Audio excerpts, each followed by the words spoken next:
प्रकृति ने नारी को सब प्रकार की शक्तियां एवं प्रतिभाएं पूर्ण मात्रा में प्रदान की हैं, पर गृह संचालन की जिम्मेदारी के कारण उनमें मातृत्व पत्नीत्व के गुण का सर्वाधिक विकास होता है।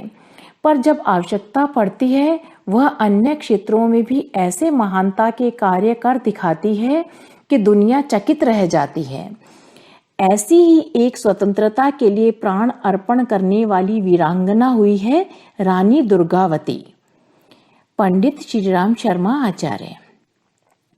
पुस्तक का नाम रानी दुर्गावती। पुस्तक परिचय।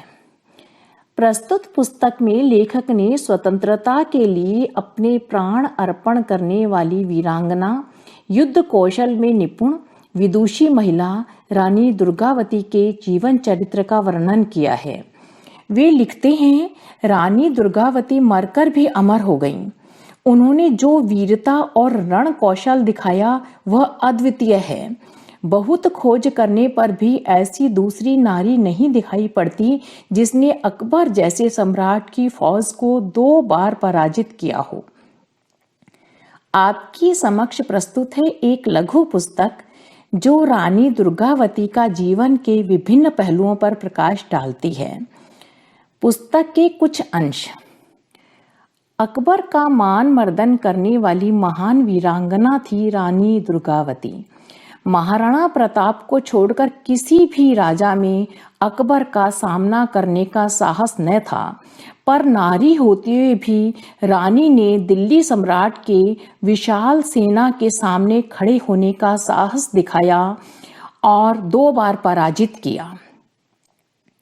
रानी दुर्गावती का विवाह दलपति शाह से हुआ था, जो कि एक वीर योग्य एवं साहसी शासक थे।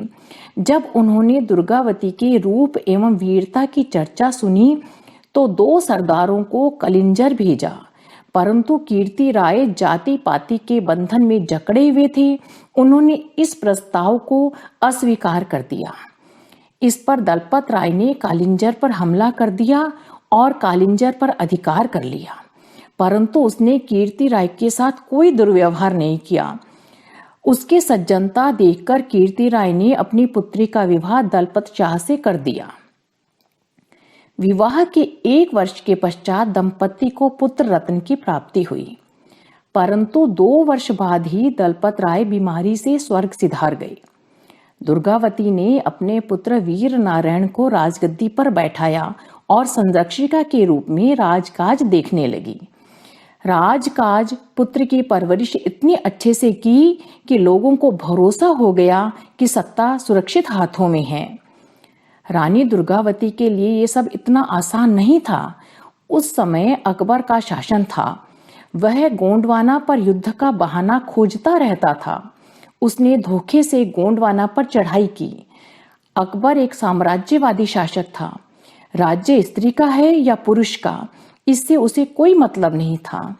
स्त्री पर आक्रमण एक प्रकार से कायरता थी, परंतु उसने बिना सोचे समझे ऐसा किया।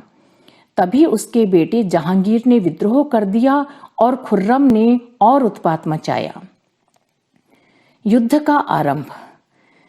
जब शत्रु सेना नजदीक आ पहुंची तो रानी दुर्गावती स्वयं घोड़े पे सवार होकर आगे बढ़ी। उन्होंने मुगल सेना पर जोरदार हमला किया। उन्होंने अपने सैनिकों में यह भावना भर दी कि हम धर्म युद्ध कर रहे हैं। अपनी मातृभूमि और घर की रक्षा करना प्रत्येक मनुष्य का कर्तव्य है। उन्होंने मुगल सेना में ऐसी मारकाट मचाई कि उनके छक्के छूट गए। रानी की सेना विजय का डंका बजाते हुए अपने कैंप में वापस आ गई। युद्ध का दूसरा दौर। इस हार के बाद आसफ खान बहुत दुखी हुआ। वह स्त्री से हारकर दुनिया को अपना मुंह कैसे दिखाएगा। अतः उसने एक नई चाल चली। उसने संधि का संदेश भेजा, परंतु धोखे से दूसरा आक्रमण कर दिया। इसमें भी रानी की जीत हुई। फिर उसने तीसरा आक्रमण किया।